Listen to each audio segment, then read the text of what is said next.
নবলা শিক্ষিতা, সুন্দরী। আর আপনি তো চেনেন আমাদের রত্না ব্যাংক সেক্রেটারি মৃগেন বাবু, তারই মেয়ে। ও হ্যাঁ হ্যাঁ চিনি, আমি চিনি, তোমার মাও চেনেন মৃগেন বাবু আর তার স্ত্রী নন্দা দেবী। হ্যাঁ চিনি দেখি। নবলাকে আমি কথা দিয়েছি। হ্যাঁ, আর সেও আমাকে কথা দিয়েছে। তাই বলছিলাম যে বিয়ের দিনটা ঠিক করে ফেললেই ভালো হতো। বেশ, আগে তুমি যেমন ভালো বুঝেছো তেমন ব্যবস্থা করো। আর একটা কথা বলছিলাম। বলো। আমাদের নতুন বাড়ি করার প্ল্যানটা তো হয়ে পড়েই আছে, তো বাড়িটা বিয়ের আগে হয়ে গেলেই ভালো হতো না? কেন? হ্যাঁ, নবল সম্মানের জন্য। সুন্দর সদনে আসতে কি তার সম্মানে বাড়বে? না, ঠিক তা নয়, তবে এই গোসাই পাড়া নবলার মতো মেয়ের মেশবার ঠিক সমাজ নেই।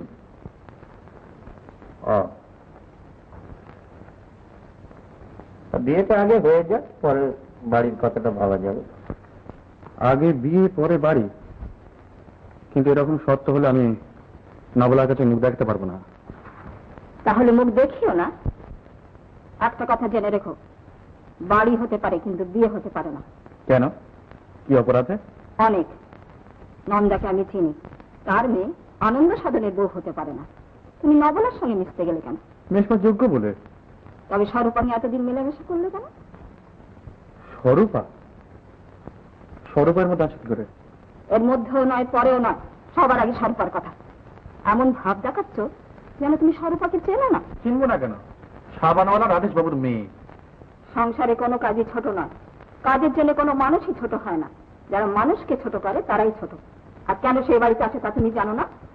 জানি, তোমার কাছে টাকা ধার চাইতে আসে। আর ধার শোধ করতেও আসে। এই নন্দার মেয়ের মতো বাড়ি গাড়ি ভিক্ষে করতে আসে না। চুপ করো মিত্রা, তুমি যাও কুশল। তোমার অভিপ্রায় মত দিতে না পারলেও বাধা আমরা দেব না, আর আমার যা কর্তব্য তাও আমি করব।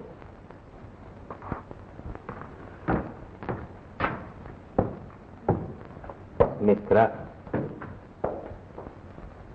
তোমার এতদিনের ধৈর্যের বাঁধ এক মুহূর্তে ভেঙে গেল কি করে? আমার অনেক দিনের সাহায্যে এক মুহূর্তে ভেঙে পড়ল। বুঝতে পারছি মিত্রা, স্বরূপার মতো মেয়ের উপযুক্ত নয় কুশল। মনের আলো না জ্বললে কেউই সত্য দেখতে পায় না। এমএ পাস করলেও কুশলের মন অন্ধকারে ভরা। স্বরূপার উচিত মূল্য আর মর্যাদা সে দিতে পারত না। স্বরূপা?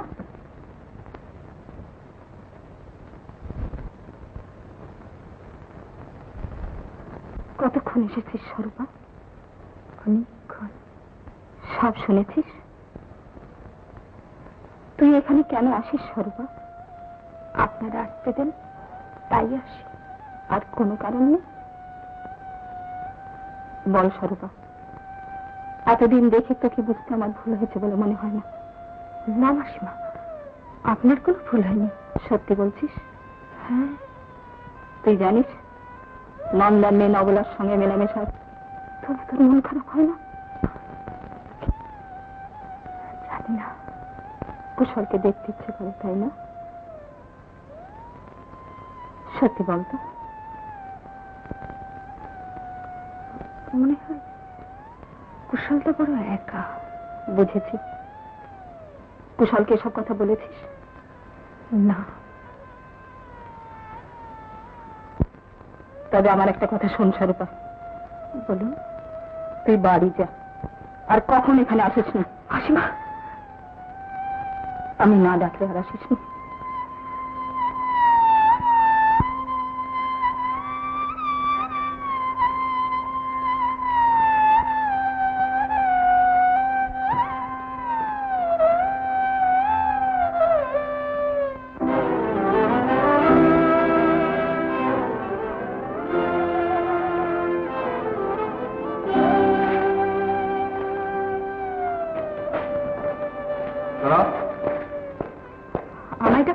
হ্যাঁ, দেখো স্বরূপা, আমি চাই না যে আমার জীবনে তুমি সমস্যা হয়ে থাকো।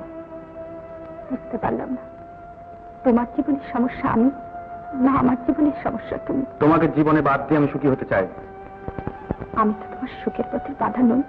আগে তাই জানতাম, কিন্তু আজ 10 বছর ধরে তোমার মনের গোপন অভিশন দিকে বাবা আমার কাছে পৌঁছে দিয়েছে দেখে খানিকটা অবাক হয়ে গেছি। আজ বুঝি প্রথম জানতে পারলাম। প্রথম জানতে পারলাম, আর জানতে পারলাম তোমার ভালো মানুষের বলার স্বরূপটি। আর কিছু বলবে? হ্যাঁ বলবো, তোমার সঙ্গে সম্পর্কটা আমার পরিষ্কার হয়ে যাওয়া দরকার। আমার দিক থেকে সে সম্পর্ক চিরদিনই পরিষ্কার হয়ে আছে। না, যায়নি। দেখো স্বরূপা, বিজয় ইঞ্জিনিয়ারের ছেলে, বাড়ি আর টাকার উপর যদি এতই লোভ ছিল, তখন নিজেকে অন্যভাবে তৈরি করোনি কেন? অন্যরকম শিক্ষা পাওনি কেন? এত বড় আশা করবো সাহস তোমার কোথা থেকে এলো? আর তাছাড়া আমার মতো মানুষের জীবনের দরকার তুমি কে? কি তোমার গুণ আছে? কি তোমার যোগ্যতা আছে? পারো আমার জীবনে গৌরব আনতে? পারো না। পারো শুধু অন্য মেয়ের ভালোবাসার উপর হিংসে করতে। যে বাড়ি থেকে শত উপকার পেয়েছো, সেই বাড়ির ছেলের আকাঙ্ক্ষার পথে কাঁটা ছড়াতে।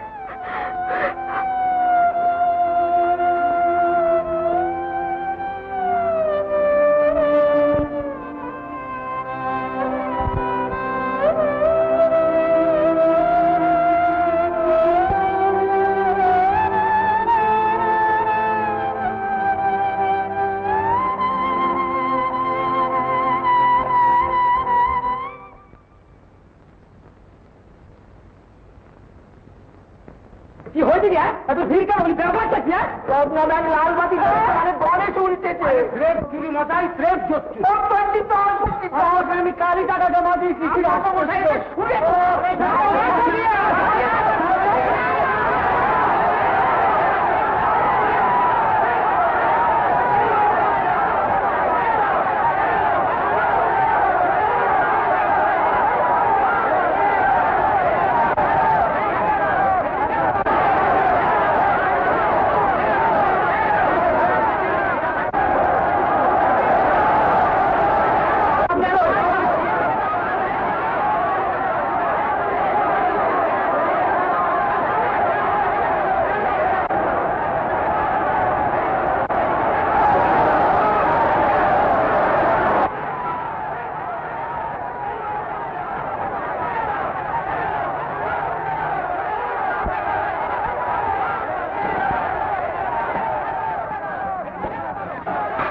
কুশল, তুমি এখানে?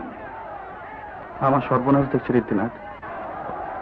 বাবার যা কিছু সবই ব্যাংকেই ছিল। এ তো খুব দুঃখের ব্যাপার হলো। হ্যাঁ, আমার মৃত্যুর আয়োজন হলো। চলো বাড়িতে চলো, আমার গাড়িতে এসো। না, তুমি যাও।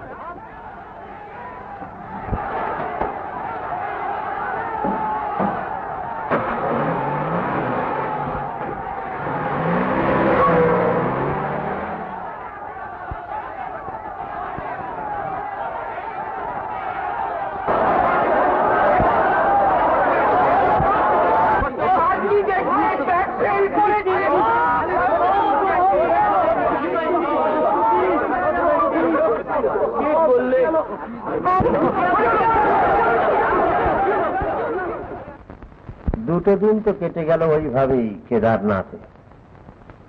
তারপর আমরা রওনা হলাম। একে ঠান্ডা হাওয়া, তার উপর বরফ পড়ছে। বাবা, বাবা, রত্নারায়ণ ফেল করেছে। কবে? আজই। আমরা সর্বস্ব ডুবে গেল বাবা। হ্যাঁ হ্যাঁ, যা বলছিলাম, আমরা তো রওনা হলাম বদ্রীনাথের পথে। পথে শেষের দিকে আমাদের খুবই কষ্ট হয়েছিল। বরফের ঝড় আরম্ভ হয়েছে, আর শুনলাম ভাল্লুকের উপদ্রব নাকি দেখা দিয়েছে। দিনক্ষণ না দেখে ওভাবে যাত্রা করা উচিত না। তুমি দুঃখ পেয়েছো কুশল? না না, এতে বিচলিত হবার কি আছে? শোনো শোনো কুশল, মানুষ টাকা রোজগার করে বিদ্যা বুদ্ধি পরিশ্রম দিয়ে। আমিও জীবন পরিশ্রম করে ওই 2,20,000 টাকা সঞ্চয় করেছিলাম, চলে গেল। কতগুলো অসৎ অসমর্থ লোকের ব্যবস্থায় থাকে। তুমি যুবক, এই ধরে যদি আজ একটা মিউজিয়াম কি একটা লাইব্রেরি বা তোমার ওই হরভবনের স্তূপের সম্বন্ধে একটা রিসার্চের জন্য এই টাকাটা ব্যয় করতে চাইতে আমার আপত্তি ছিল না। কিন্তু বিনা প্রয়োজনে একখানা বাড়ি বা একখানা নতুন গাড়ির পিছনে টাকাটা অপব্যয় করতে না, আমি রাজি ছিলাম না। কিন্তু একখানা নতুন গাড়ি কিনলে টাকাটা অপব্যয় হতো না। কিসে কি বাঁচে আমরা সব বুঝি না কুশল। যিনি দেন তিনি নেন, তার দেওয়া নেওয়া দুই ভালোর জন্যে, এই বিশ্বাসটুকুই আমাদের লাভ। অকারণ ভাবনা করে কোনো লাভ নেই মিত্রা। দুঃখেষু অনবিঘ্ন মনা, সুখেষু বিস্পৃহ। দুঃখে ভেঙেও পড়বে না, আবার সুখে আত্মহারা হবে না। আত্মহারা না হয়ে উপায় কি? ব্যাংকের টাকার উপর যে সুখে সৌদ গড়ে তুলেছিলাম, তা আজ ভেঙে চুরমার হয়ে গেল।